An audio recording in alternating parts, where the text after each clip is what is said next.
Hello and welcome to God's Minute. I'm Pastor Jonathan Conrad, and I'm the senior pastor at St. Paul's Lutheran Church in Wilmington, North Carolina. Today we begin a look at Paul's letter to the Galatians. Now, I call this series Anchored because this letter is Paul's support for a central theme of the gospel that it's called justification through faith in Jesus Christ. This theme is anchored in the cross of Jesus and not by the works or acts of humans. Now, why did Paul write this letter? Our reading today touches on that, so let's get to it. I am astonished that you are so quickly deserting the one who called you in the grace of Christ and are tuning to a different gospel. Not that there is another gospel, but there are some who are confusing you and want to pervert the gospel of Christ. For I want you to know, brothers and sisters, that the gospel that was proclaimed by me is not of human origin, for I did not receive it from a human source, nor was I taught it, but I received it through a revelation of Jesus Christ. You have heard, no doubt, of my earlier life in Judaism.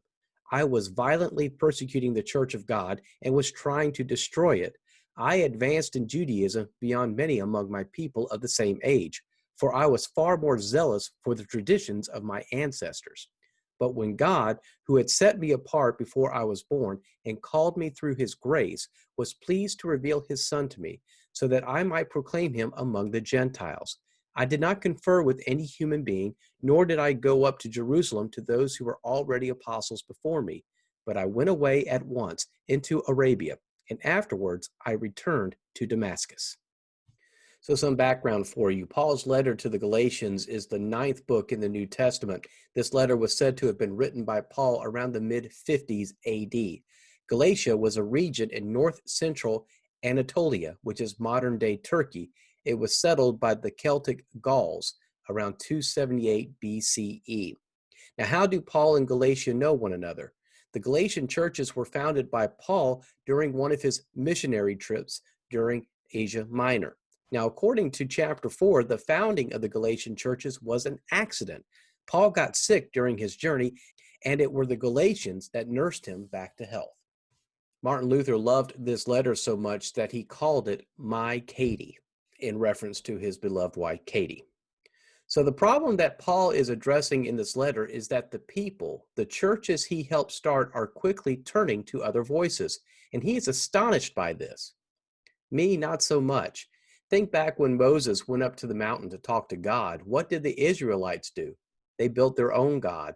And I think turning away from God is because of complacency and impatience. We think our life, our call becomes routine, boring, and we need a spark. Or we think the good news isn't happening in our lives fast enough. Or we just don't like people who are different from us.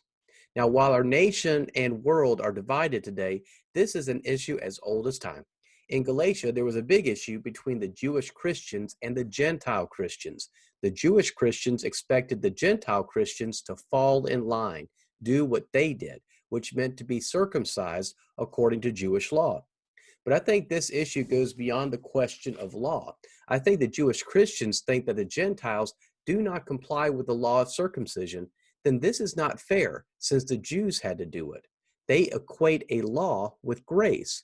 They think grace is something that is being taken away from them and given to the Gentiles. But that is not how grace works. Grace is not about taking away, it is giving away. In the reading today, Paul talks about his past, and it is by grace that Paul has been saved. Paul mentioned this as a revelation, a revealing, a tearing apart, or an opening. And in this case, it's an opening of Paul's eyes, ears, and heart. Grace sets Paul free. Grace sets us free. And when grace is shared with someone else, our freedom is not diminished. It is actually increased. Because the more people who receive grace, the more people who are ready to work with us in God's mission. Because of grace, God's house never runs out of rooms. Because of grace, God's church never runs out of pews. The more the merrier, I always say, and I hope you will too. Well, that will do it for me today. Thank you for listening, and I will see you tomorrow for another edition of God's Minute. You take care, and God bless.